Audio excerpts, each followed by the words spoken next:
everybody, and welcome to another episode of Reluctant Hero Podcast. My name is Pauline. I am the peak performance and creativity coach. I have been making this podcast with an intent to inspire others and share the stories of reluctance on their hero's journey. I believe we're all heroes. We are all going through a process of change and transformation, and it helps to hear sometimes other people's stories so we can learn from them, get inspired, and maybe it can help you, listener, to overcome your own struggles because we meet challenges, we meet adversaries on our journey, and we also meet guides.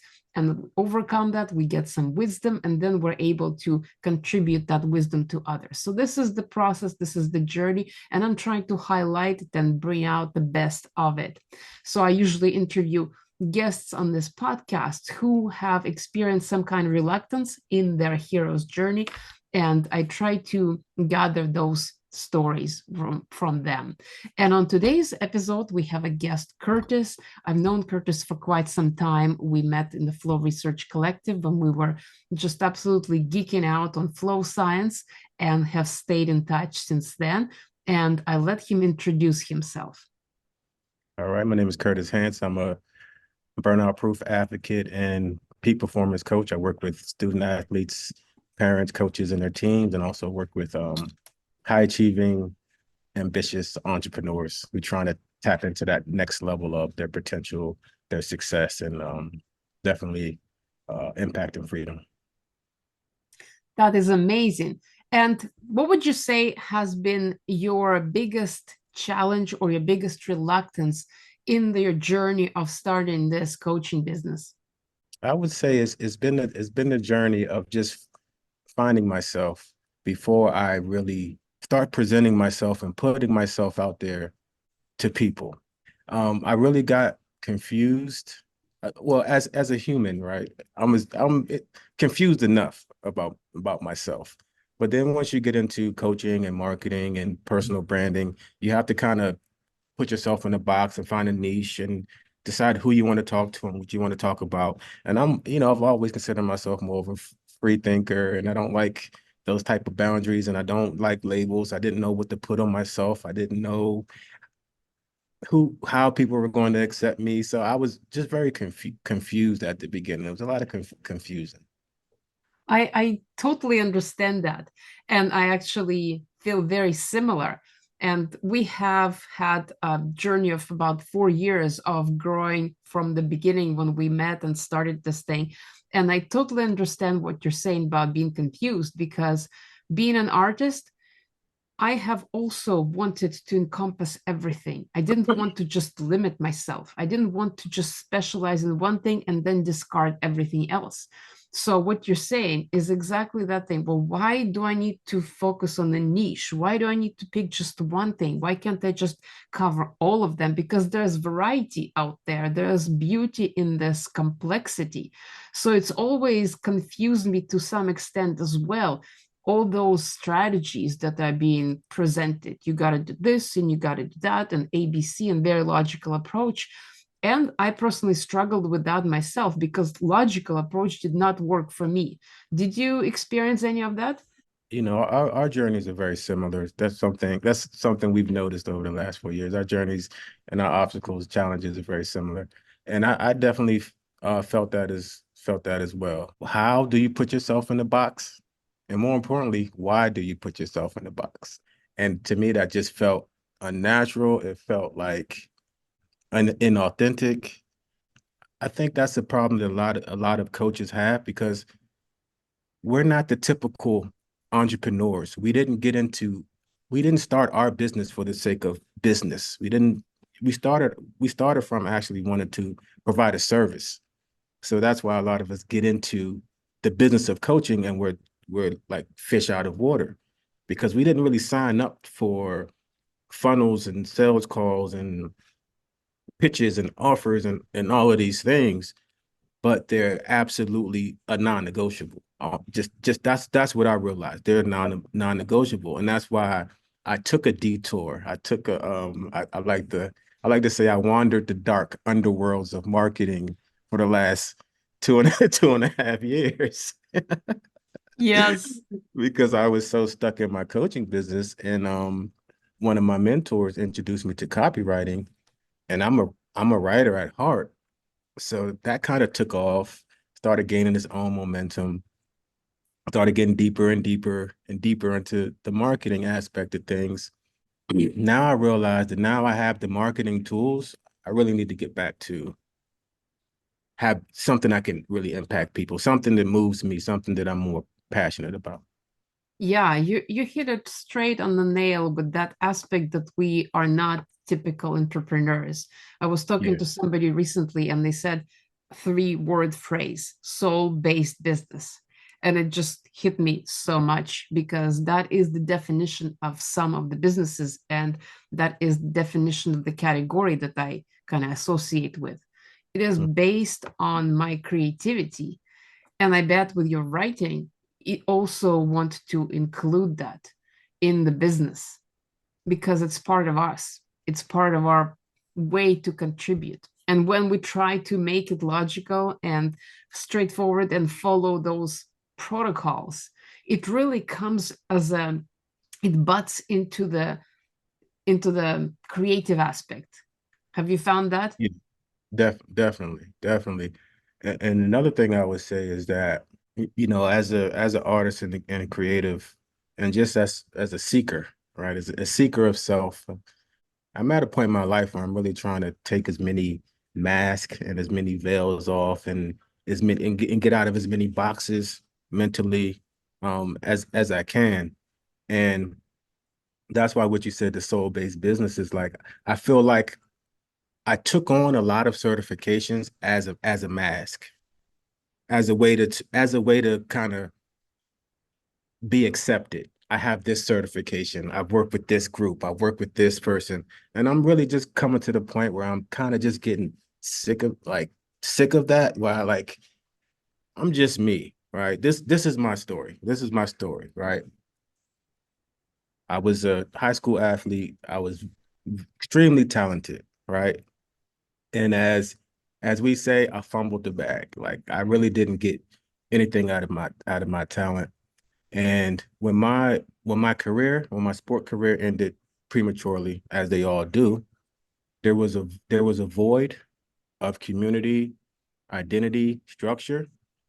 And then on the other side, there was a guilt and a shame and a regret. So those led me down two separate paths, right? The guilt and the shame and the regret led me down the path of self-mastery. I have to improve myself. And the path for the path, I mean, the void of community and identity, I found that with some childhood friends that were into criminal activities. So on one side, I had this path of personal development, self-mastery. I was personal trainer. I moved on from personal training to teaching self-defense, and that really got me more and more transition from the physical aspect into the mental aspect of performance, mindset, and things like that. And but 2015, my two paths merged, came to a head. I ended up facing 10 years in federal prison. I got sentenced to 7 years in federal prison. That's where I got the chance to really reflect on that darker path I took and trace it back to where it all started. And then it also gave me the time to really practice a lot of the self-development, a lot of the personal development, a lot of the spiritual teachings that I had been introduced to, but I didn't really make a practice in my life. So in this period of time, I really made it a point to practice these things: meditation, fasting, breathing, communion, service, all of these things. I was the yoga instructor my whole time, about 6 or 7 years. I taught creative writing class. I coach softball. I taught softball. I learned Spanish. I learned to play the guitar. I did public speaking. I did a lot of things. And like I said, I realized that the path I took was really because it was a void missing of community and identity. And once I realized that, I came home from prison and I was filled with this passion to be of service and find a community, right? And the whole world shut down because I came home in 2019. So I had a few months to really start like I'm free, I'm about to, and the whole world shut down on me. And that's when I got introduced to the Flow Research Collective. Because like I say, all of this happened. The pandemic really hit me hard because like I say, I actually thrived in prison and I came home from prison and all of the things that I was waiting for weren't available to me. My friends, family, we were all separated, quarantined. I couldn't find a community. I couldn't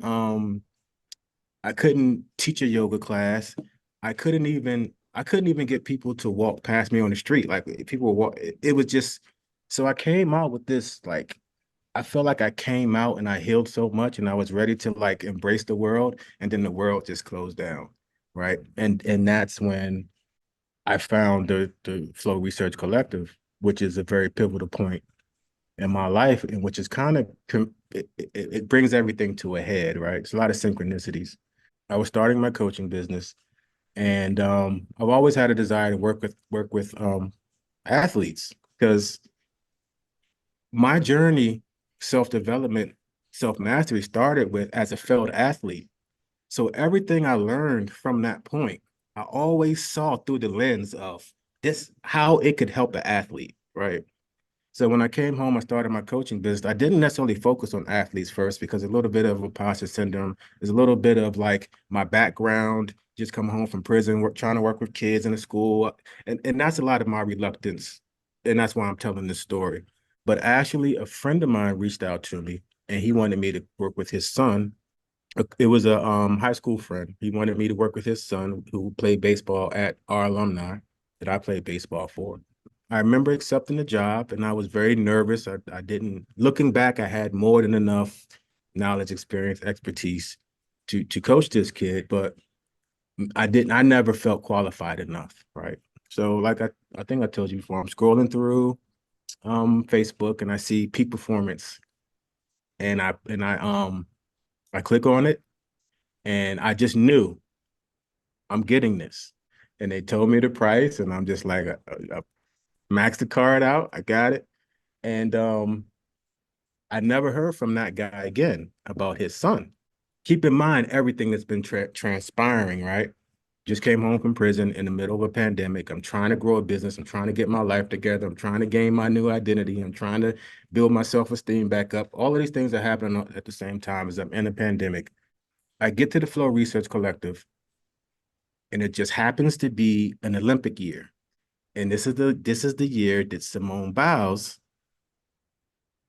out of the gold medal round. Simone Biles, the Olympic gymnast, she bowed out of the gold medal round. Right, She wasn't right. physically hurt. She just said, I'm not mentally able to focus and continue.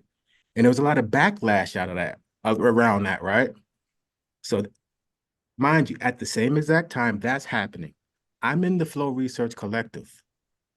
I'm trying to study peak performance to help my athletes, right? And they have a little section in their peak performance program. They have a little section called burnout. So I'm going through my shit. I see it playing out on the biggest stage in the world. And then once I get into that part of the literature, I'm like, this is what I have. Because I had been burnt out. I was on the verge of depression. I was through. My whole journey started with athletes, come full circle. An athlete, a father of an athlete got me into this program, got me interested in this program, never showed up again. I'm in the program. I got burned out. I don't know how I would have ever figured out there was a thing called burnout, what I could do for it if it wasn't for being in the right place at the right time in that community. And I did what they said. It worked like that.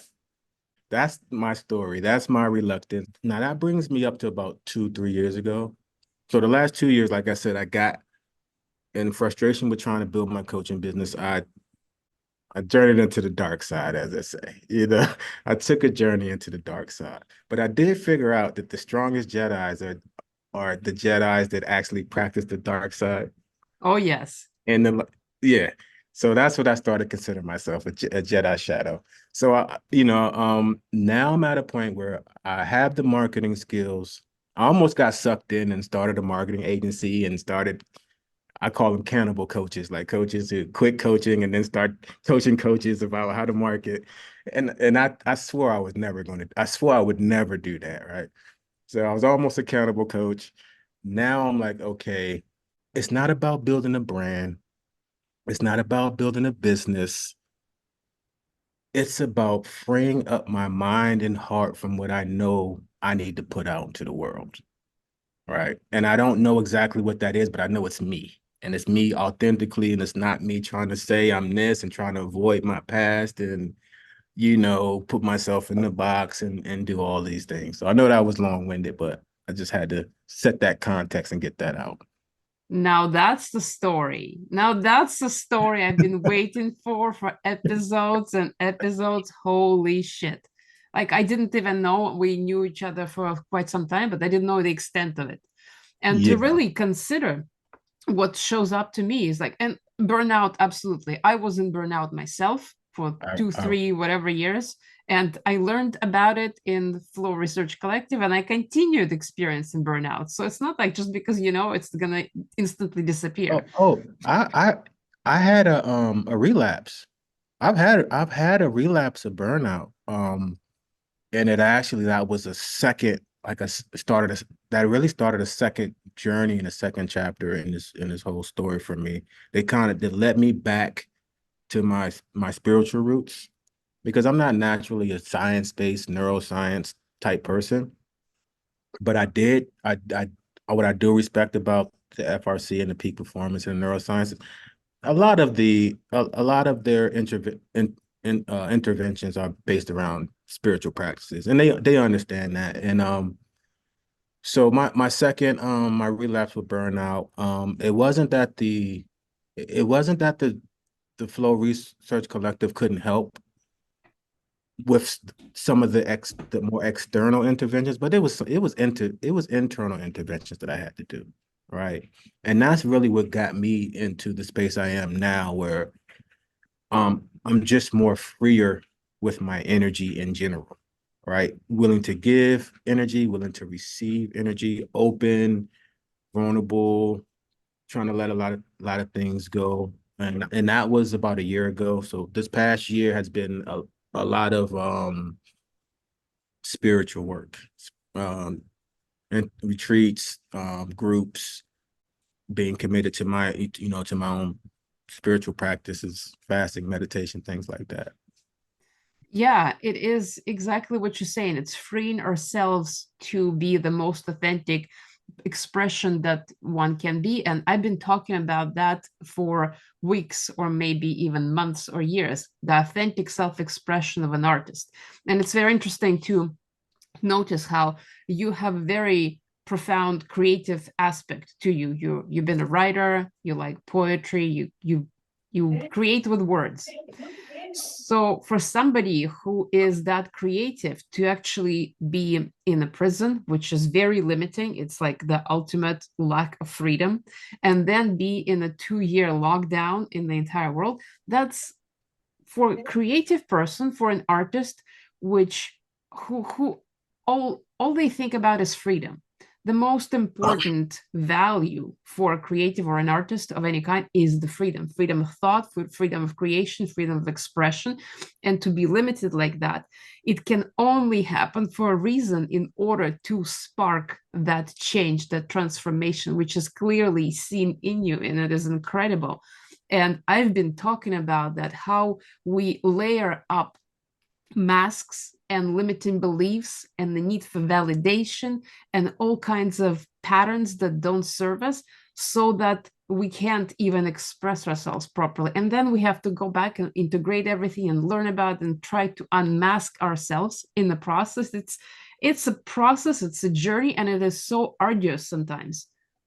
Yeah, it's arduous and it's uncertain and it's like it's never you never get a break from it. It's like 24/7, 365. It's like you have to be vigilant, you have to be on guard, you really because the programming, the mask, indoctrination, it's like I don't think people understand how much it replaces the core of who we are. It becomes the core of this identity, but it runs deep to, it's connected closely and tightly to who we really are, you know. So that's why it's just a matter of turning it, you know, making that shift, you know, because Yeah, they're very connected. They're very it connected. is incredibly deep, the way the programming goes. And even if you start working with limiting beliefs, what I found for myself is that the more I work with them, the more show up.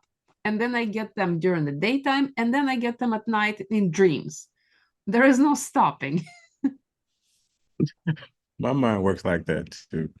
Yeah, I wake up mumbling. Maybe that's why they consider the most prolific artists to be a little crazy, because of the amount of things that they have to deal with in their mind. Yeah, I can definitely see that, I think I would say another reason, like you definitely have to deal. You have a lot going on in your mind, but to be at your creative best, like you said, we need that freedom. So we don't conform as much as everybody else. So we might seem weird. We might seem crazy, but it's just like it takes a lot of energy to conform, and it takes a lot of energy to wear these masks, and that energy takes away from our creativity. And Yeah. that's not just artists, because everybody's an artist. I don't believe anybody was born a scientist, but I do believe everybody was born an artist, right? If I don't know if you believe in God, but God is I don't think God is an artist. I would say, I mean, I wouldn't say God is a scientist. I would say God is an artist. And if Well, we're made in that image, we're artists too. yes, we are made in the image of the universe, so we are a microcosmic representation of what the Yeah. universe at large is. And the universe at large is constantly expanding, and we are also constantly expanding. So that is the artistic creativity is exactly the force of creation that is expressed in the human being as that way for expansion. So if of course every certain single person is born with a certain amount of creativity, but how much stuff they pile onto it, how many masks, how much programming, how many limiting beliefs, and how strong they are to uncover will determine to which extent they're able to create in life.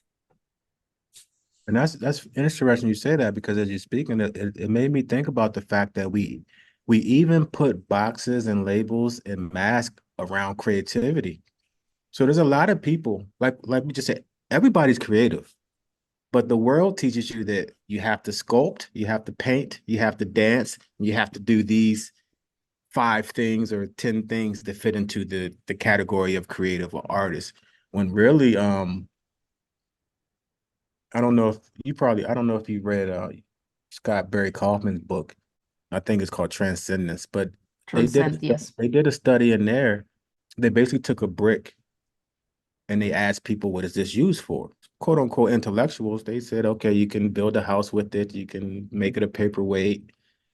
But then there was these people who were just so creative that they came up with almost 600 different ways to use a brick. Now that won't show up artistically as creative, but that's creativity at its core, at its essence. So Exactly. you have to kind of lift the veil off creativity as well and allow people to. This is why I love the FRC, because the shadow strengths, right? We have to uncover our shadow strengths. I think our unique creativity lies in our shadow strengths, because those are how we manipulate, you know, those are how we manipulated situations, or those are how we coped with situations creatively and resourcefully, almost on a natural level. It's how we respond to things, challenges, creatively and resourcefully, naturally,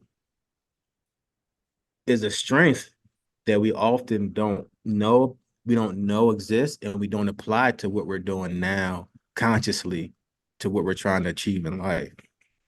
Well, exact. That is actually one of the exercises to improve creativity. Take a simple object that is commonly found in your environment and find like 10, 20, 50 different uses for it. which will make you think in different ways, which will change your perspective. And some people are more prone to that thinking because they're constantly changing and shifting the way they look at things. And somebody said that creativity is imagination taking form. It's the imagination that comes from inside, from thoughts, and then it's explored into this three-dimensional reality that creates everything around us, because every single object we see in front of us at some point was just an idea, just in the imagination, and then somehow it translated. And I was reading also a creativity book by Mihaly Csikszentmihalyi, and that book actually it kind of bothered me a little bit, because when he was interviewing all those people for that book and getting that knowledge, it was very scientifically based, and he explained how in order for somebody to be considered creative, they actually had to do the work, which was very secular, very focused, and separate from society. So mostly only men were able to do that because they were able to focus on it solely and completely. And that's usually who has been, those people were recognized for their creative achievements, because they were able to put so much focus and attention into that kind of category that they were able to become creative in that field, which seems to be a little backwards when it comes to artistic expression. Why would you say it's backwards in your opinion? Artistic expression should flow. That's how I perceive the creativity. It should flow naturally and effortlessly out of the person and then express itself in this reality. However, I do understand that there needs to be a period of learning of this certain skill in order for it to flow. Like, you need to learn musical instrument in order for you to produce good music. You need to learn to paint to really produce a masterpiece. But to have this kind of limitation that you can only create beautiful masterpiece if you have had this 10,000 hours of mastery, it limits the expression in some way, I think. And I think the creativity should come first, that full expression, and then it should be honed and mastered. Like, do you see how it's almost like putting a cart before the horse? Maybe it's not. Maybe I'm just looking at it a different way, but that's what I do. I flip things around and I look at them in different perspectives. And I think that creativity should flow out first, and then it should find a way to solidify into a method that can be then practiced and made into a mastery. Do Yeah. you see what I'm saying? Yeah, I can agree with that because if it doesn't flow first, then you don't even know what your natural creativity is. Exactly. Only your personal natural creativity flows. Now, like I said, I learned to play the guitar. That's artistic, but that doesn't flow for me, right? Writing flows, you know. Art, painting, that doesn't flow. Like, I would have to put 10,000 hours into that. But all of us has something that just flows. We don't need 10,000 hours. We don't need 10,000 hours. We don't need 1,000 hours. We just need to play as much as we can with it. And Exactly. When I was a child, I was put into musical school at first, and that did not flow at all for me. It was hard, it was arduous. I didn't like my teacher.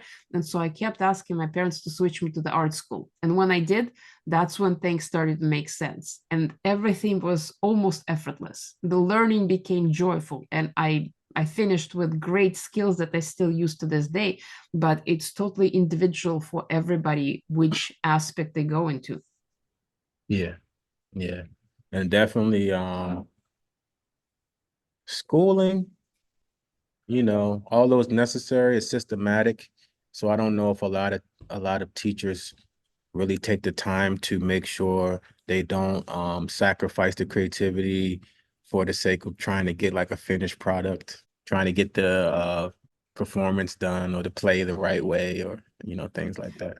Yeah, and I like how you mentioned the spiritual concept earlier, because I know what you mean when you said that the FRC was kind of very focused on the scientific aspect of it.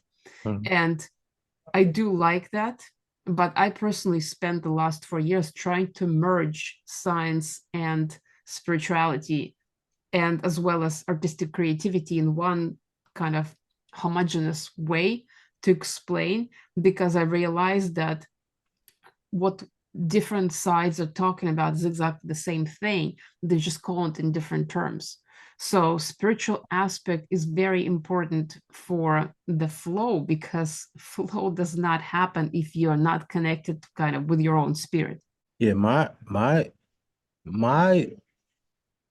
I would say greatest flow experiences, and not like macro flow, like hours of flow, but I'm talking about like weeks of flow and months of flow. Not well, maybe not months, but weeks of flow have been more spiritual and organic, and not as much flow blocks and uh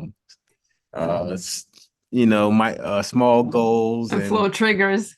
flow triggers and calendar worshiping and all of that stuff. That's not where my flow comes from. And creativity, science, artists, scientists, whether you're for the neuroscience of flow, the spirituality of flow, like I think each of us has a natural way we kind of lean or gravitate. I know there's a lot of guys and women in the flow in FRC that would like they were really about that calendar worship and structure and planning everything out. I'm just not that type of person, and I that's one of the things I struggle with because I a lot of things just didn't work for me. Like they work for other people. Like the people in that all of the social proof people in the ad on the sales page.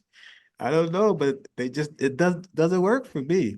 So I have to realize that it's me. It's something about me. I gotta nothing is going to work. It doesn't matter if Tony Robbins himself teach me the secret to everything. It doesn't matter till I really get myself in order. You know what I'm saying? And I don't have to say like fixed or healed. Come to the conclusion to just go with me. Bet on me. Be me. Bet on me. Accept what comes with it. It's that simple, but it's hard. Yeah, you're actually not the first person to say that the flow blocks and triggers and structures and boxes don't work. Actually, almost every creative I've spoken to, and also mostly almost every parent I've spoken to who has been exposed to the flow science, say it's not working for them, because not only does the creative needs that freedom of expression, they also want to have autonomy of saying of how they're going to structure their own flow. So when somebody tells them you have to do this in order to do the flow, it automatically comes as a defense mechanism. It Yeah, automatically rejected, yeah, because when you tell a creative you must do something, it it creates a barrier right away. exactly. And then you would have people say, why don't you just compromise? Why don't you just be more like that? In some areas, we have to we can't beat ourselves up our head up against the wall. Like some areas we can't compromise in. We're just not able to. We're not able to build that drive or that muster to move in certain directions. Just as humans, but as creatives, we have a hard time moving towards structure. Structured people have a hard time moving towards space and creativity and free time and things like that. So it was a very powerful experience. I took a whole lot away from it, and I know it can help a lot of people, especially the athletes, and especially around burnout, especially around the passion recipe, especially around goal stacking and values and shadow strengths and things like that. Active recovery. Yeah, because I don't consider myself a peak performer, and I don't. That's not. If I had to name like if I had to give you 10 things I wanted to become, it wouldn't. I would that wouldn't be on my list. You know what I'm saying? So I'm grateful for the program and the curriculum and it works, but that's not. I wouldn't build my personal lifestyle on top of it. You know what I'm saying? I know exactly what you're saying. And when I actually spent last couple of years trying to translate the concepts that I've learned, and I love all the information I got. I Yeah, still use it, but I try to yeah, translate them. into the language that the creatives can understand, because it's not the same. And even though I did want to consider myself peak performer, I realized that my optimal performance is dependent on my ability to be creative. Uh-huh. Yeah.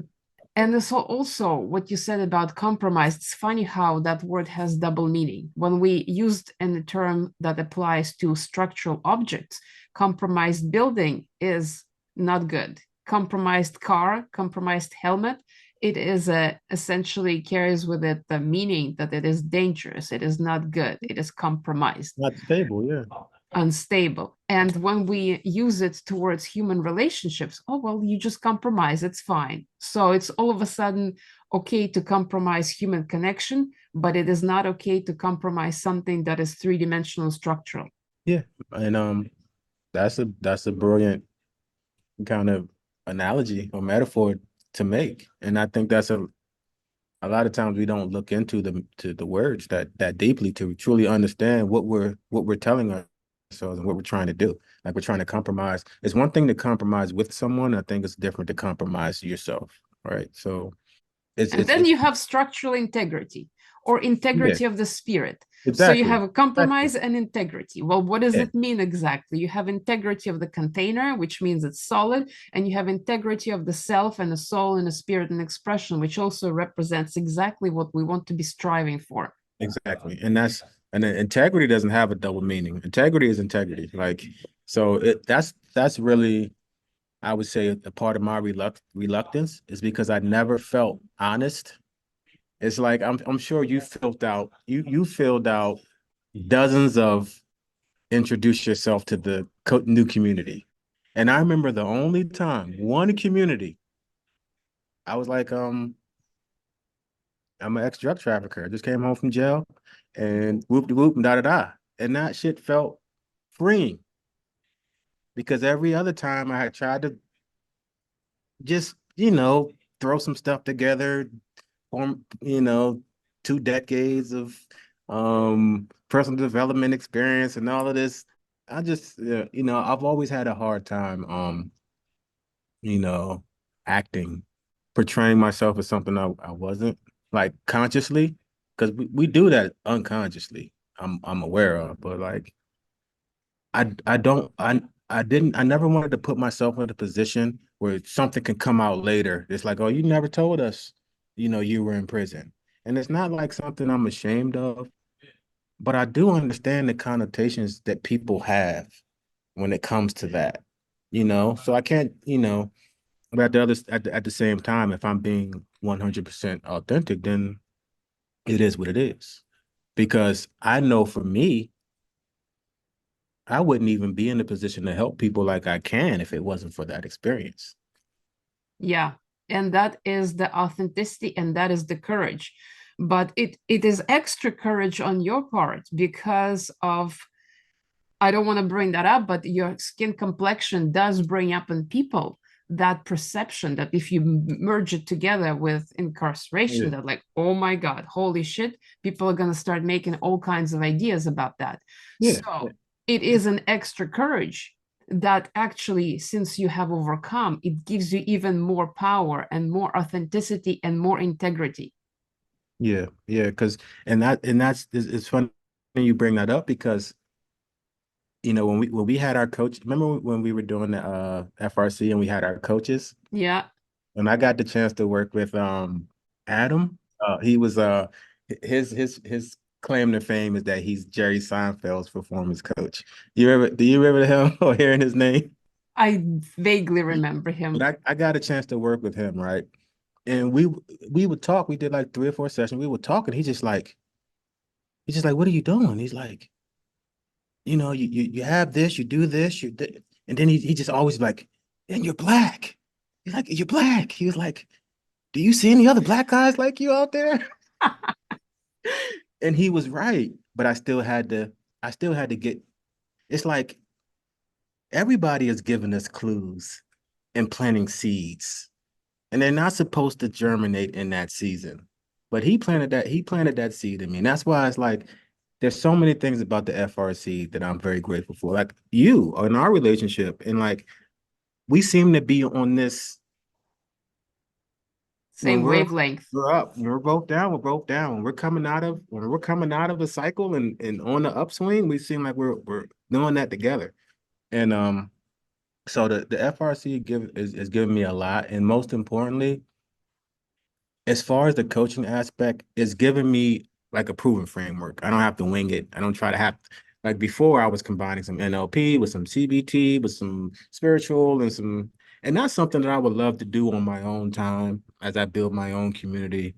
But this is more like of a it's a passion, it's a service, but it's also like I don't know if I ever really like get over and forgive myself and start beating myself up for wasting the potential I wasted. And I can never go back in time and fix that. But if I could help a few, handful, one, it's like, yo, somebody calls me and like, Coach Curtis, you help me, and I'm doing this now. Like, I think that's the only way I'm truly gonna like sleep. Cause that's, at night, like peacefully, like, okay, it's come full circle. I've closed this book. Like, you know what I'm saying? If Exactly. that makes sense. Absolutely. It does make sense to me because I never been the one to regret the past, but to think how much of life has already been gone and how much may or may not be left, that's a really sobering thought. You never know how many more days you have left and how to maximize them so that you can actually contribute something of value before you go. That becomes the most important kind of drive, at least for me right now. Yeah. And I have to second that because luckily, through the grace of God, while I was in prison, I didn't lose any loved ones. But as I have come home from prison, I'm starting to lose loved ones. And I've been Yeah. fortunate. I've been fortunate that I haven't lost any true loved ones until recently. But it's like they say, the greatest gift a father can give his son is early death Yes. because that awakens him into the reality of life that, as you just said, days they're not promised. So you have to act. You get into you act. You know what I'm saying? You don't sit around and think and procrastinate. It trains you to act. It Yeah. changes how you see the world. But when your father dies at 42, there's that same trigger, but you're less. I know for me, I was less able to act on it. So it was just a weight. So I had this weight of the days aren't promised. You're supposed to be doing something, but I didn't have that useful vigor to actually get out and start doing anything. So that was what I was going through around that time of the burnout and all of that as well. So like I'm losing loved ones. The days ain't promised. Do I really want to spend my time building funnels and chat bots and hanging out with marketers? Yeah. Like, no, I don't, and it's like at the same time, it's like this thing I don't want to let go of because if I bet on me, I'm betting on something unknown. Now, if I bet on all of these guys with these proven processes that have done it and people under them have done it, even though it's an illusion, it's a step.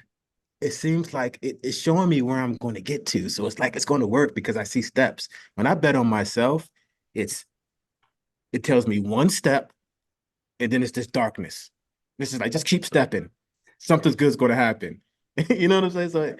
So it's so hard to not fall for these illusions that seem so planned out because our mind seeks certainty. So when we have to Absolutely. step into our authenticity, we have to step into our path and our journey.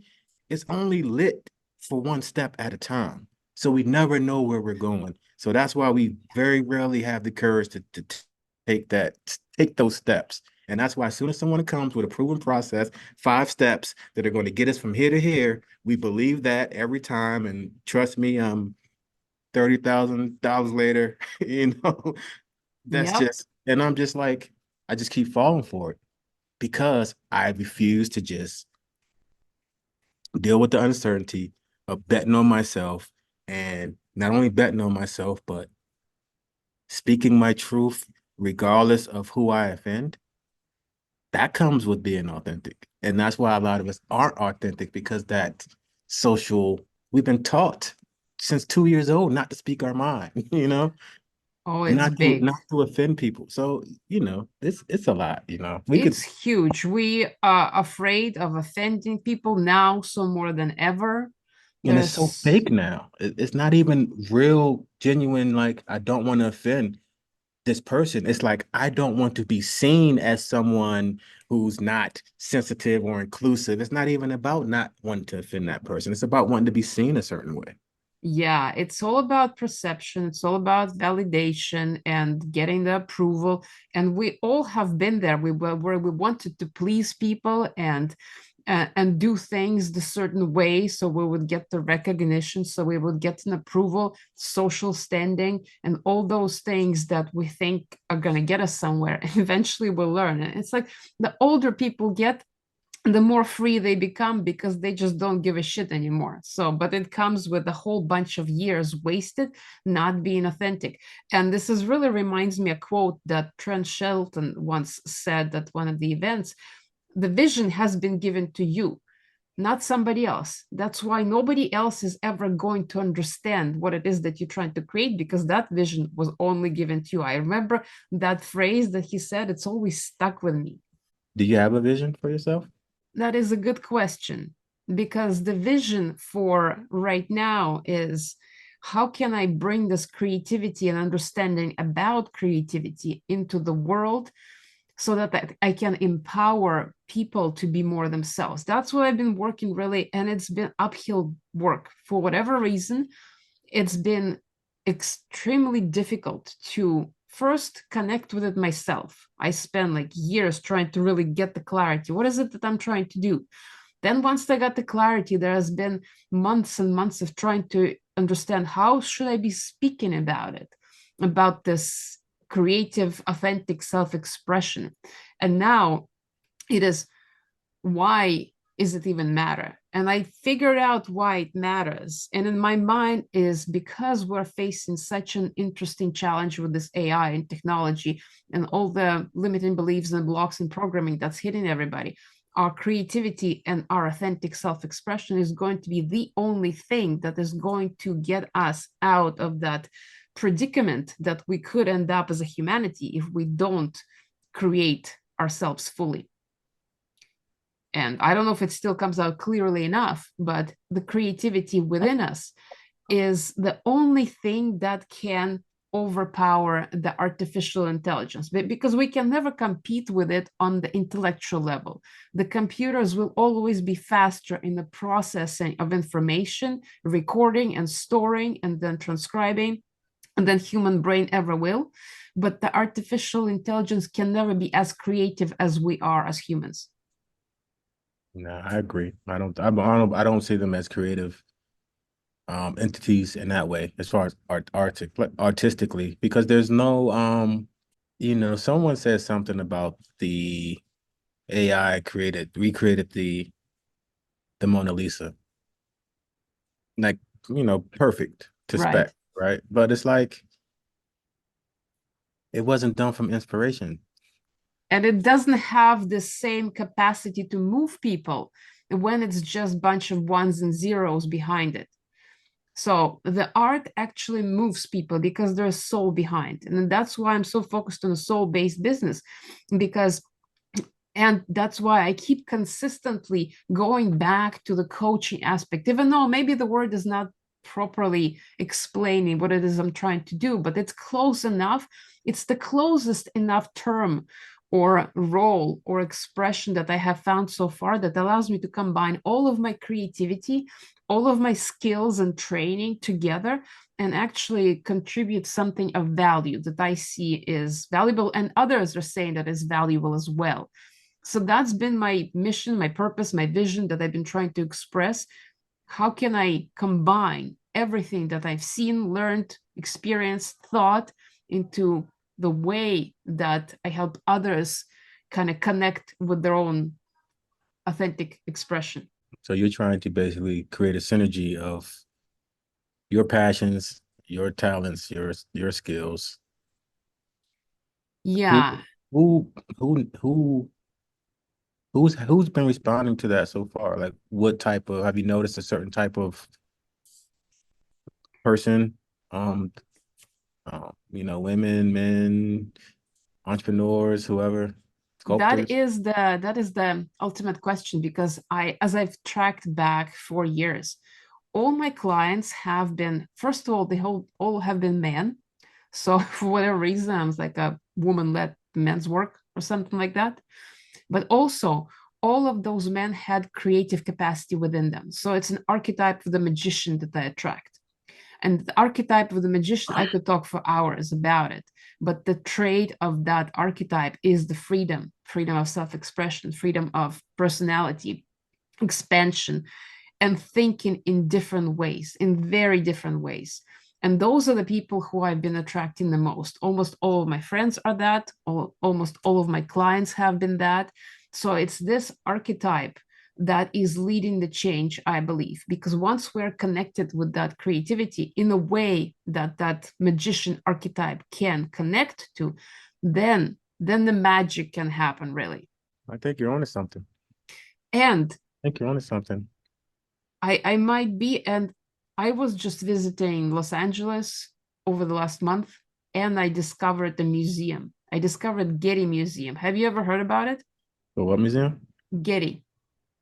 I heard the name, but So it was actually a philanthropic project by guy named Paul Getty.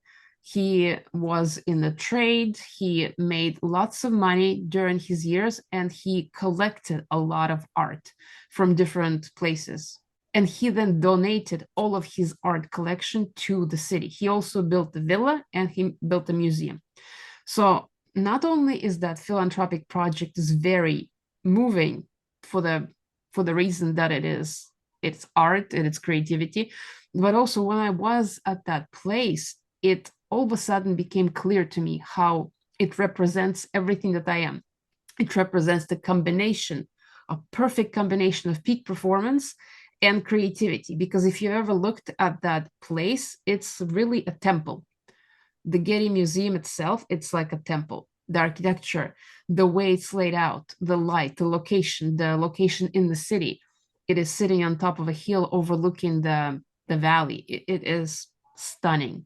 The colors, the shapes, everything about it represents the culmination of human spirit that came as a result of hard work, but also creativity. So it's a peak performance and creativity at the same time. An intersection of it is just so inspiring and moving that I can't even begin to really wrap my mind about it. It's something else. sounds wonderful. What did you what did you write your magnum opus on? Yeah, that was originally, I started the whole thing based on the motorsports. I was so heavily in the motorsports world at that time. The moment I discovered flow state science, I all of a sudden understood what it is that I was searching for. But I was so deeply in motorsports at that time that I thought, oh my goodness, this is what people need in motorsports to win races, to be better athletes, to perform better, to be on the podium. They need to follow those strategies and and focus better through the tools available to us from science. And I was so excited. And then I realized that nobody was interested in that. So my magnum opus was idea of teaching flow science to motorsport athletes. Totally and completely flopped. And after that, I went through multiple reiterations of where it is now all about creativity and still peak performance, but for creatives. Okay. So that was my journey.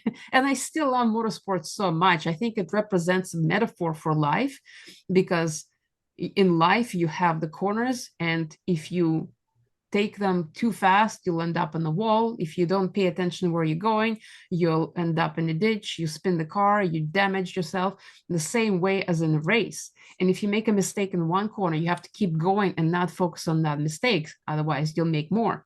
So it totally still makes sense that the racing represents metaphor for life, and I still love the sport so much, but I have moved much more towards that magician archetype, the creatives, the artists, the even some entrepreneurs in there as well, because those are the people who are ready and willing to really take a chance and take the risk of looking at their darkness, like you mentioned, looking at their patterns and working with what they got so that they can get to the next level.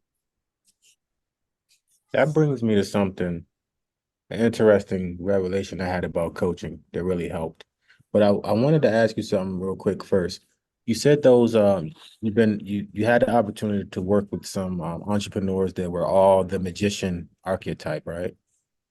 Was there a certain was there a certain result that they were each after?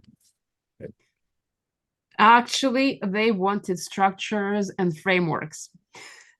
And by the end of the work, they figured out that those things totally did not work for them. And they figure out the way to kind of make it work for them through their own way. They wanted they wanted the structures and the frameworks in order to achieve what? To achieve success, to get better at something. One client of mine wanted to have better results in his creative pursuits because he was confused. He didn't know which thing to do next. And he wanted framework and structure and somebody to tell him what to do next and kind of be like a drill sergeant. And through the work of that, we realized that that's totally not the thing. He had to actually go and test on himself and try different approaches.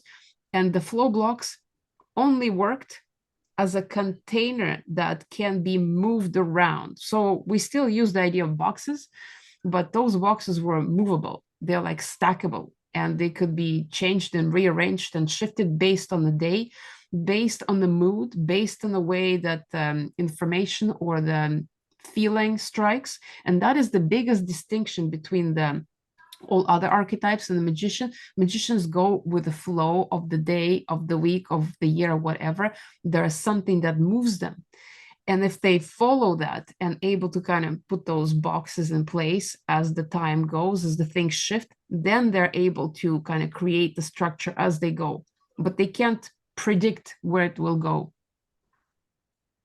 Okay. That magician archetype sounds interesting. Oh my goodness, I can talk for hours about that. There are four main archetypes, as we know, and as the it actually quite basic because it has been shown in all the stories that has been passed down from generation to generation over many years.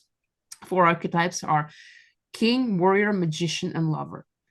They are masculine archetypes, they're feminine archetypes, it doesn't matter, but those four things are kind of the basis of how we relate to the world. And the magicians are the ones who dive deep into the mysteries of life and bring something out for the rest of the world to utilize, to use, to implement. But they are the ones going deep into the unknown. Sounds like somebody I know. Well, both of us are Yeah.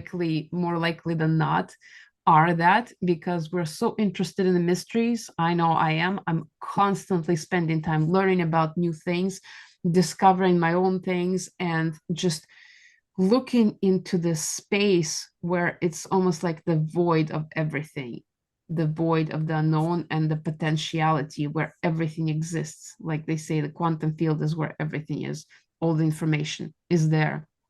So Mhm.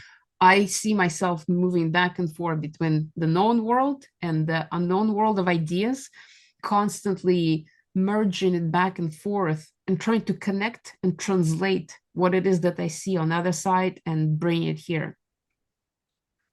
Yeah, that's a very powerful word that you use, translate, because that's something I've always, when I kind of think to myself about what it is I really kind of do or want to do, it's really just more of a translator. There's a lot of people who interest or time or whatever doesn't allow them to delve into the things that we delve into as deeply as we do and come out with something to share on the other end. So that's pretty much because I'm assuming each archetype has to contribute to society or contribute to the whole, right? So I feel like that would have to be our contribution. It's like, and that's why I've always felt like I want to share what I know, I have a calling to share what I know, but then I have this part of me that's like, but who's going to listen to me? Because you brought up my skin color earlier, and that's something that I've struggled with as well. But it's like, if I wanted to talk about basketball, people might listen to me. If I wanted to talk about hip hop or something, people might. But I want to talk about like spiritual truths, or even talk about peak performance or neuroscience. You know what I'm saying? Or NLP, or all of these things where we're not used to seeing a Black person as the authority. And even when I'm in these communities and I'm at these events, I'm not the only, Black person there. So it's almost like I'm nobody's going to take me seriously talking about these topics that we don't necessarily associate with. It's not like people are like a racist, but we adapt patterns of ways of thinking. We see something in a certain place, that's what we want to see in that place. I know that on one hand, it's a bunch of bullshit to make it sound plausible for me not stepping up and showing the courage to do. It's a very real thing that doesn't fucking matter. You still have to have the courage. You know what I'm saying? But Yeah, absolutely. And luckily for you, you're not the first one that has to put that path forward, because we have a whole bunch of guys already who are black. Michael Beckwith is black, Nelson Mandela was black, Trent Shelton, Kevin Hart, and a whole bunch of others. So fortunately, and Joseph McClendon III, he's like 70 and he talks about all kinds of peak performance stuff. So, and they are amazing. So fortunately, that is both we have these perceptions and prejudices, and we also have people who have been leading that movement already. So it's like, thank goodness to the information network that we actually get to kind of see and get inspired by those who have already done that. yeah, I haven't seen anybody doing what I think I'm called to do. I And haven't seen as like I anybody do said, your vision was given to you, so nobody else has done it like that before. that. People did similar things, and the same thing for me when I'm trying to bring forth this combination of art and peak performance and some structure and tools and whatnot. I have not actually seen people do that to the same extent. So it's almost becomes a challenge, because when you bring something that has never been seen in the marketplace, it's always met with resistance. But at the same time, you have no choice. You have to bring it forth. Yeah, and that leads me to something you were saying before, like about the soul-based business. I know for me, like I had to drop the business aspect of things for certain things. Like this burnout initiative, burnout proof athletes initiative. I can't approach that as a business because that's not the fuel. The fuel for this and the drive for this isn't necessarily monetary. And I need something like that in my life because over the last, up until going to jail, it was about money. In jail, I got paid 30 cents an hour or something like it. That was freedom for me. It wasn't the fact that I couldn't go anywhere. That was fine. It was the fact that I did not have to worry about how I was going to eat, how I was going to pay my bills. I could wake up every day and fulfill my wildest fantasies. I've always wanted to write. I've always wanted to write a screenplay. Hey, now you got the time. I wrote 3 screenplays. Wow. I've always wanted to learn how to play guitar. Well, here's your chance. I've always wanted to learn how to play Spanish, learn how to speak Spanish. And the craziest part, like I always say, like I'm probably the only person in the world, besides the other three couple of guys in my class, that learned Spanish from a devil worshiper who had been shot 13 times and was in a wheelchair. Oh my goodness. you know, but it's just so I have these experiences and I have to learn to embrace these experiences and those stories and add that into whatever I'm going to do because I feel bad if I don't Yeah. put it out there somehow because not Yeah. only just for the integrity of it, but it's just like I can't fully tell you. how I came to a lot of the realizations and experiences and epiphanies that I came to if it wasn't for that period of time where I could sit.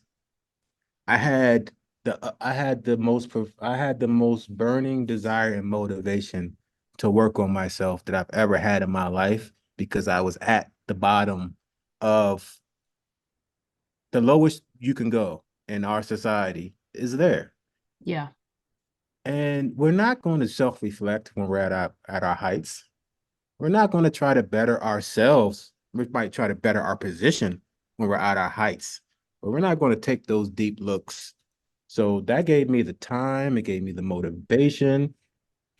And plus, I had to make it up to my family. So I couldn't, in my own good conscience, I couldn't be sitting there playing cards. You know what I'm saying? Knowing Yeah. that like my people out there worried and crying and hurt, and they're playing cards. Like I had a blast, but it was all geared towards self-development, self-expression, positive. And as soon as I set my mind to that's why I'm here, this is what I'm going to make. This is going to be my motto moving forward is how can I make it worth it? My mother's hurt, she misses me. My kids are hurt, they miss me. How can I somehow make it worthwhile that when I come home, they're like, he was gone, but at least now or at least now he has, or he can, you know what I'm saying? I had to come out better. I had to come out, and I put a lot of time into that. But at the same time, I lost that when I came home.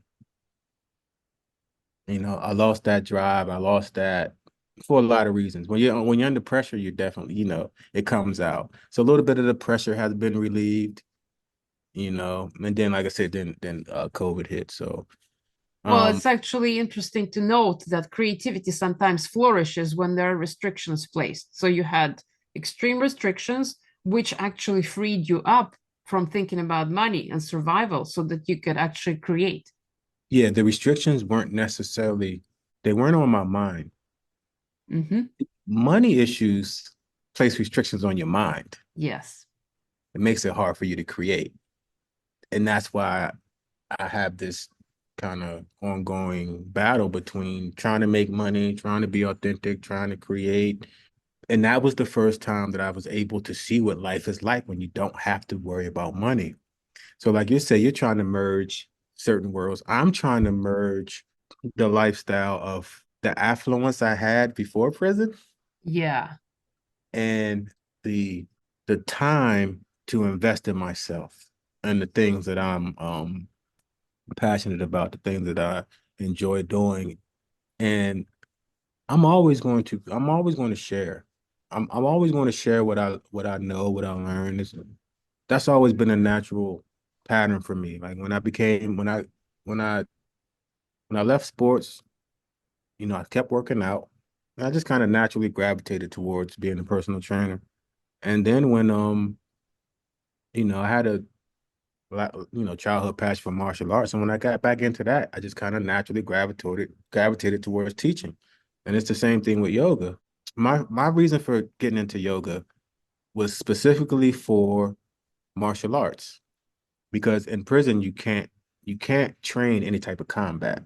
It's against the rules. You'll get sent to the Right. solitary confinement because it's not only is it against the law, but it's disrespectful to other inmates because if they see you practicing, they see that as you're challenging. So Mm. someone's going to try you. So Right. we couldn't practice. I couldn't practice. I couldn't keep up my martial arts skills in that way. So I decided to transition to yoga, which would keep me flexible, would keep me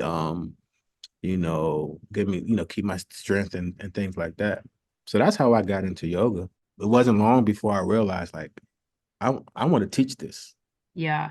And I would tell everybody, I would write home and I would tell everybody I'm going to teach yoga when I come home.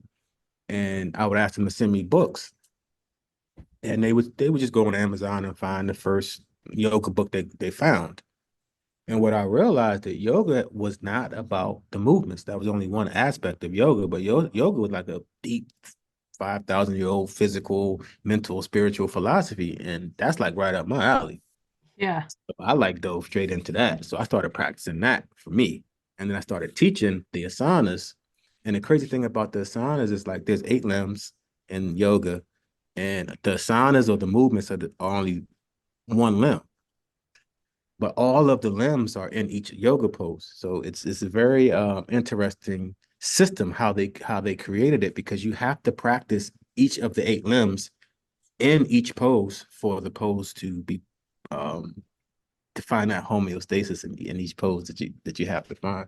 So I found that interesting, and I never got a chance to fully convey the spiritual teachings and how the spiritual teachings related to the poses, and how the poses related to life, and how the poses related to our specific situations we're in, Yeah. uncomfortable situations that we have to breathe through and work through and be mindful through.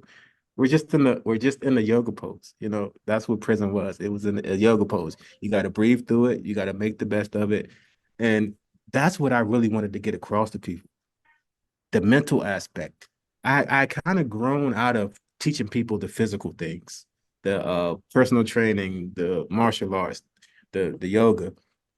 And that's why life coaching was so fascinating. I didn't even know what a life coach was, but a friend of mine who's a psychotherapist, we would have these deep kind of philosophical clashes and debates, and while I was in prison, she's like, you would make a good life coach. And I had no idea what that was. This is another crazy stuff. Not crazy, but synchronicity. Synchronicity. I look for synchronicity. That's how I know I'm on the right path. So she tells me I should be a life coach. I'm still in prison. I had just read the book. Have you read the book, You're a Badass or something like that? Maybe by whom? Jen Sincero. No, I haven't.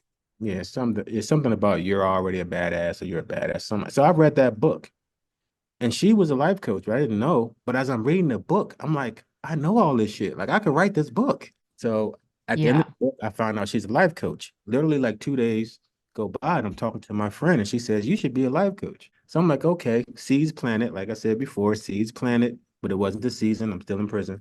So when I get home, I immediately start looking for yoga certifications because I taught yoga and I loved it, and they were like $3,000. So I'm like, damn, I'm not gonna be able to do yoga. So then I'm like, oh, life coaching. It just like a light bulb went off, like life coaching. So I punched in the computer, like life coaching certification. First place that came up, I clicked it, got on there. It was a Wednesday. And I wrote the dude and I told him I'm interested in the program. He was like, the program starts Friday. He was like, we have a scholarship. Like it's a Wednesday. He's like, we have a scholarship, but you have to write us an essay and you have to present it by Friday. Wow. And you're a So writer. yeah, and I'm a writer. So I wrote the essay. It's Friday. I turn the essay in. He gives me a call and he's like, I read your letter. I haven't met with the committee yet, but just you're in. I haven't talked to anybody yet, but I read your letter. You're in. Don't worry about it. So it just happened. Like if I would have been a day later or 2 days later, that window would have just been closed. And it just so happened that my letter was able to move him because I told him the truth. Like I came home from prison, I learned about community and service and teaching and all of the things I did. I'm just trying to keep moving it forward out here. That's Yeah. so I got into that community, I got my certification, and I literally thought that all I have to do is tell people I'm a coach and what I can do, and they're just going to start throwing money at me. Like, who does not want to achieve their goals? Who does not want to get over their limiting beliefs? Who doesn't want to be happier, healthier, lose weight? Like, who doesn't want this stuff? Everybody wants it, and I know how to give it to them. I'm, and it was the Yeah. letdown of a lifetime. I when had exactly same thing no, with, not even my closest friends and family wanted it. Like nobody, nobody wanted coaching. Like nobody wanted coaching. I had no idea about marketing, funnels, all of that stuff. So then I start seeing these guys on TV. I mean, on YouTube. They're about to give me the free blueprint to make six figures as a coach. I'm like, this is fucking perfect. I'm about to take this class. So I take the class and I'm like, I didn't really learn much, but he's selling the course. So then I started noticing all these guys that's trying to help me, but they're not trying to help me. So I felt taken advantage of. And that's when really started to hate marketers. You know what I'm saying? I really started to hate marketers because they caught me in a vulnerable time.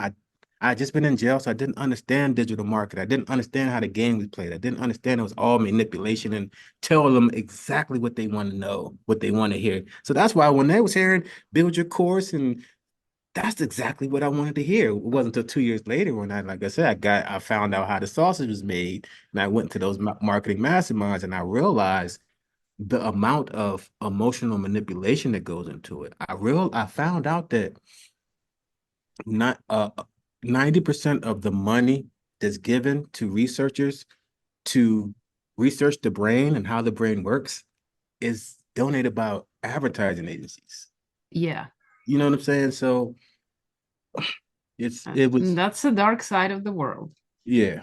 So like I said, I didn't know about that yet. So I just felt like I just kept getting taken advantage of by these marketers. So I really hated marketing. I really hated marketers. So I'm trying to grow a coaching business. And at the same time, I hate marketers and I hate marketing. So that was never going to work. So luckily I had an NLP mentor. And I really wasn't trying to learn copywriting. I was trying to learn something else. I was trying to learn this NLP model. Because if you're familiar with Tony Robbins, you know his thing is modeling, Yeah. right? So my mentor was a student of Tony Robbins. And he wasn't a student of Tony Robbins as much as he was like, he studied with Tony Robbins under John Grinder. So he had this he had this modeling group or course that taught you how to model, but to learn how to model, you had to model something. So we modeled this copywriter called Gary Halbert, which is basically the first copywriter or like the inventor of this direct sales copywriting or direct sales letter or something like that. So then I learned copywriting, and I'm like, so I'm a writer. So I'm like, well, it seemed like it's easier to make money with this than trying to, because the things you got to go through to get a client, let alone coach the client, get the results from the client, and follow up with the client, and you know, it's a relationship. It's not just I Exactly. see you once a week. It's a relationship. That person becomes a part of your life. I remember when I had a client and I'm with my kids and I see something and I immediately start thinking like, oh, this can help my.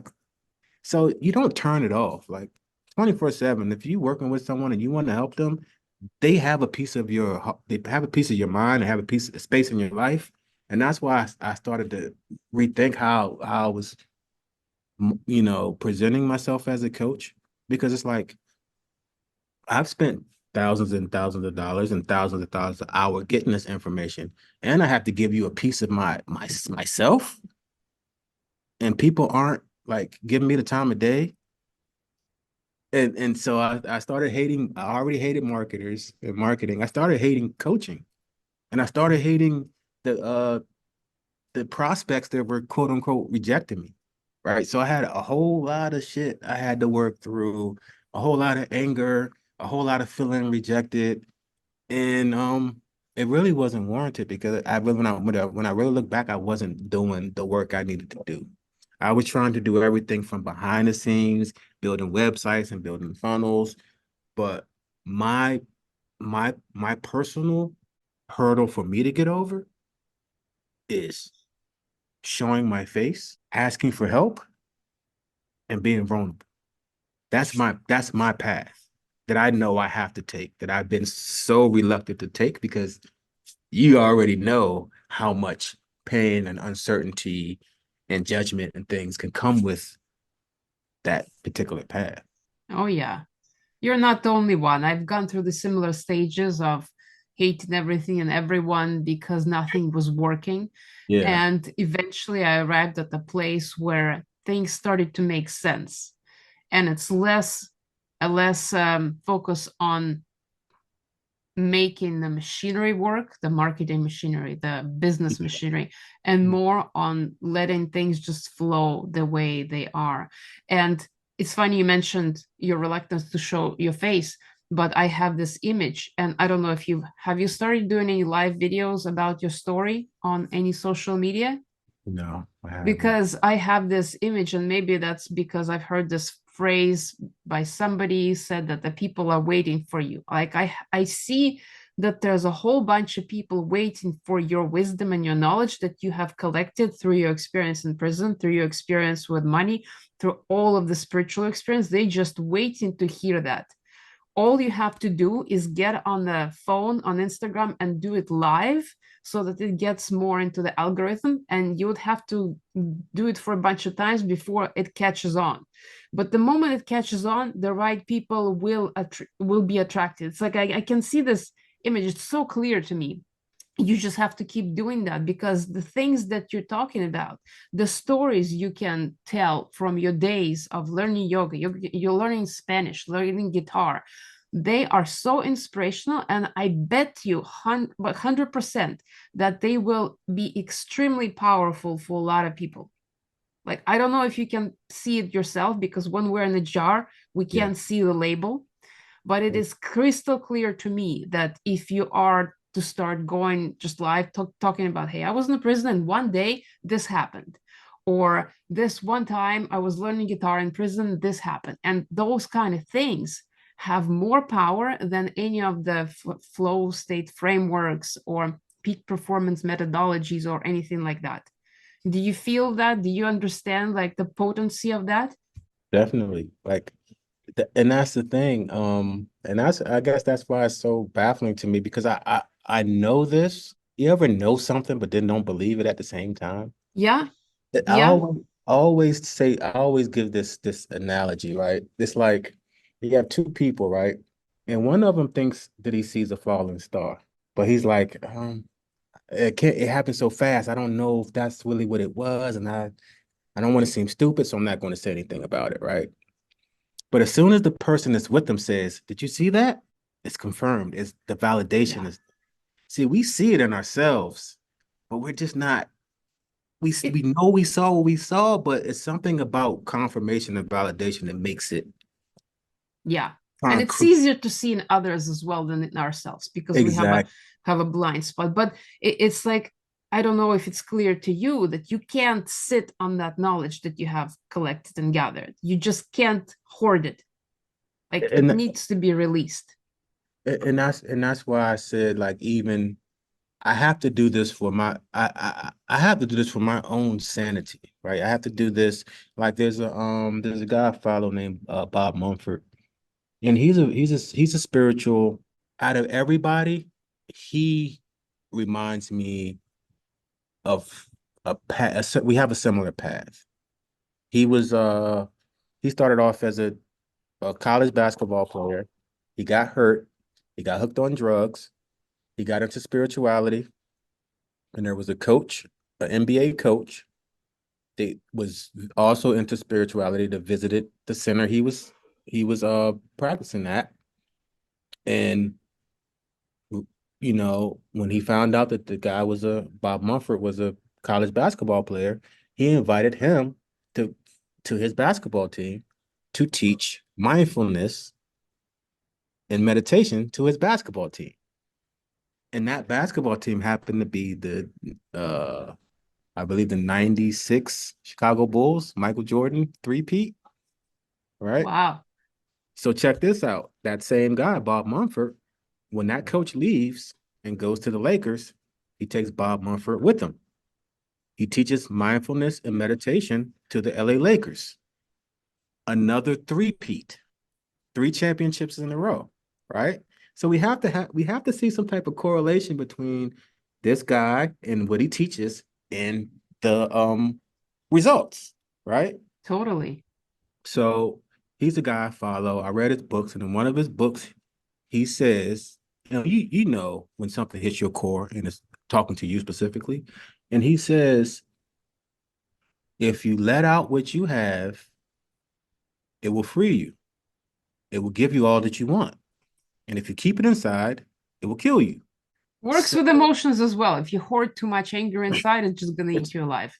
it's all of it. When we don't shine our personal light out into the world, if we just look at the regret that we if we look at just the regret that we sit when we do that. But then when you look at the amount of blessings and opportunities you block, because I'm a firm believer that we all were given a trust fund before we came here, but it only belongs to you, and you can't walk through life looking like somebody else and expect your birthright.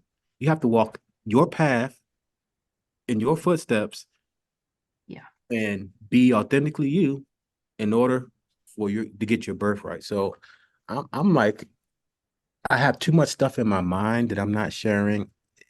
It's just so on so many levels. I can't even find the right word for it, but it's a disservice to everyone, myself and the people that need it, the people that could be helped by it. It's just a total disservice all the way around the board, and that's why I was excited for this opportunity because I'm like I'm ready, like I'm ready, and this is just like this is for me, this is safer than Instagram or Facebook. And plus it's the interaction. Like I can't fake passion just talking to like I see your face, I see your reaction, I see you smiling, you're asking good questions, you're expounding on it. Like I like this. But just sitting in front of I don't and I know I get something it. I something get gonna I've have to had the compromise with. exactly same Yeah. difficulty with producing anything by myself, talking to the camera in the void, even though that's the way to do it. But it's been extremely difficult. That is why I started this podcast, because at least I get to interact with people Yeah. and get to share, and the thoughts come out and different creative revelations come in the process. So that is the challenge. So well, we can continue doing this on Instagram Live because conversational interaction are so much more powerful, so much more fun. Anyway, it's Yeah. definitely a world apart from just talking into the phone by yourself somewhere in the corner.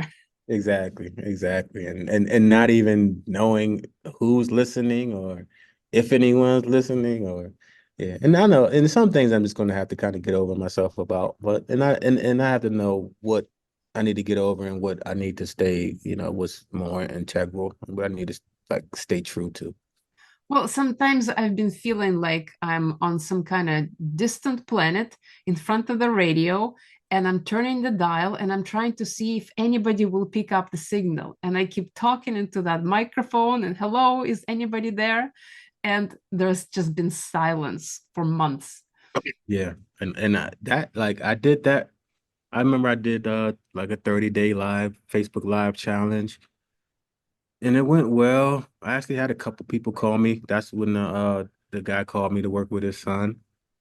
But I really didn't get any engagement on anything I was saying. Nobody's like, yeah, that makes sense. Or it's like it seems like it's just you're just spitting in the wind or just dropping it into a void. It's so hard to stay consistent when there is no engagement. And Yeah. unfortunately, the reality is right now is that the algorithms only favor those who have already kind of a lot of engagement. So it's like a catch 22. In order to get some kind of interaction, you need to have a lot of interaction already happening. So it's a long Yeah. uphill battle with that. But what else is there to do? Yeah, content is almost a non-negotiable. If you don't have like a super reputation, which usually in this day and age comes from content, then it's going to be difficult. But I'm just starting to reframe things and look at things different. Like I'm not looking at this like a business. I'm not looking at this like I'm building a following. I'm trying to keep it simple as possible. I actually feel like I have some information that people need, and more specifically on the burnout aspect, right? A lot of the stuff I'm talking about is kind of not here nor there, but this is like a real, a real, threat, a real public issue. Like Yes. it's it's very, very treatable, like very avoidable. And the thing about burnout is like me and you both know, like being burnout is like the gateway. It's like the prerequisite to peak performance. So a lot of people think burnout is just like, oh, it's just going to restore me to baseline and I won't be exhausted anymore. But like, no, it actually like launches you into a whole nother level of performance and productivity and problem solving and creativity, all of that stuff. So I really want to hopefully bridge that gap to get people to take the route of burnout proofing, they take the route to peak performance through burnout proofing first. Because I was thinking about the analogy the other day. It's like when you soup up the engine in the car, you have to replace the tire. Well, you probably know you have to replace the tires to be able to deal with the enhanced performance. So a lot of times that these athletes they get souped up Yeah. performance wise, but they don't give them any tools, any traction to deal with this new level of performance that they're going into. So for me, it's all peak performance, but burnout proofing to me is still it's all peak performance. But this is I think it's a good entryway, and I think it's a good way to get people's attention. The people that need attention, I think this is a good way to bring attention on this subject because I've done my research. I really don't see a lot of people talking about burnout, and not as far as bringing awareness to burnout. There's a lot of people talking about burnout because it's happening a lot, but it's one of those things like nobody really cares enough to do anything about. I hear people just talking about, yeah, I'm burnt out. They just say it like they're just going to keep going doing what they're doing, but they acknowledge I'm burning out, I'm burnt out. But they don't even understand like what that actually means. Like you're heading towards depression, you're heading towards mental health problems, you're heading towards a crash. You know what I'm saying? You're heading towards like not, Yeah.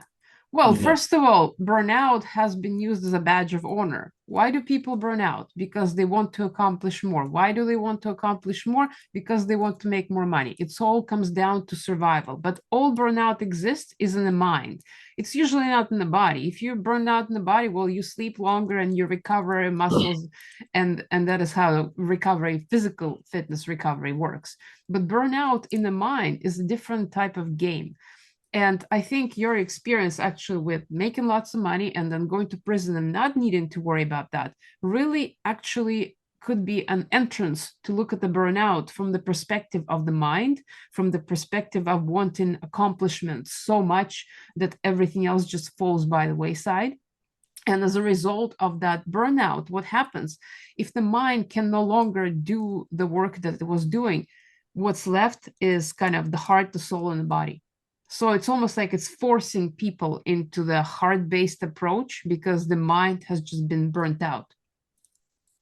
yeah, I believe the burnout transitions to the soul. I believe burnout is definitely happens in the mind, but then there's a point that would just become the drain on our spirit and a drain on our soul and our zest for life and our passion, Oh, absolutely. for life. And it's like, But you it know, could be a gateway for people to reconnect with themselves, yeah, it's reconnect with their soul and the body and the heart by overwhelming the mind so much, by chasing those goals that they can never they can never catch, by trying to achieve those impossible things, and then getting to a place where they can't do that any longer and stepping back and actually walking through that gateway of surrender, I guess, and connecting back with their soul, their spirit, their essence. yeah. And that's how I would approach it. Of course, you got to frame it differently depending on who you're talking to. But yeah, that's perfect. That's the perfect analogy that I would use because when when I was relieved from burnout, I felt spiritually more vibrant and freed. I felt a more of a spiritual connection. Not like I'm ready to get out here and produce and be more productive. And that's not how I felt. I remember I was doing coaching calls with someone from the group. And when I was in that, I was going through that phase. I was going through that flow phase of being free from burnout. And we were doing these, coaching calls. And I remember telling him, like, man, I don't even want anything. Like, I don't have any goals. Like, I'm good. Like, I don't have any desire. I'm fine with life and myself and everything how it is. Like, I've only had a few glimpses of that in my life. And that's more what I'm going for than like trying to conquer desires, trying to conquer milestones, trying to put more on my plate to achieve and do. That's not my makeup. That's not how I want to live life. That's not even the type of athlete I was. Like, I enjoyed the participation, but Yeah, exactly. Well, look at that. We almost did 2 hour episode. yeah. That's been the longest episode I've made, and it's like close to a big And I don't even feel like podcast. we scratched the surface, but it was No, it's definitely a just been, good a great conversation. Like I say, I appreciate the opportunity because it's perfect timing. Like I needed this. I needed to hear myself tell my story. I just needed this kind of, the first step. I need to take a first step. And it's always better if you could do it like if you can make your first step as easy as possible. So this made it easier for me to tell, get some things out of my head, to get some things out of my heart, to get it said out loud, to hear it, to express it, give me some things to think about. You definitely gave me some things to think about as well. So yeah, the ego and the mind never likes to hear that, but sometimes we actually need to be ready for something. Sometimes we want something to happen, but we are just not there yet. Like seeds, they need to sprout, they need to grow sufficiently. And the personality, the ego, and the mind, it really resists that concept. Everything should be available right now, instantly, this very minute. And the idea of waiting for something feels excruciating to the mind. So it's interesting that you've noticed in yourself this readiness and this ability to now be present in a new way, which wasn't present before. We did an episode like 3 years ago about coaching and everything, and you showed up a totally different person. So the time actually matters. yeah, I don't even remember that guy. I can't imagine what he was talking about. He's probably like, yeah, my 20 years experience as a personal trainer and in the flow science and the yeah. Yeah, and Yeah, imagine like what is possible now because of all that time spent in this space of hibernation, in the space of kind of gestation, yeah, gestating the spirit.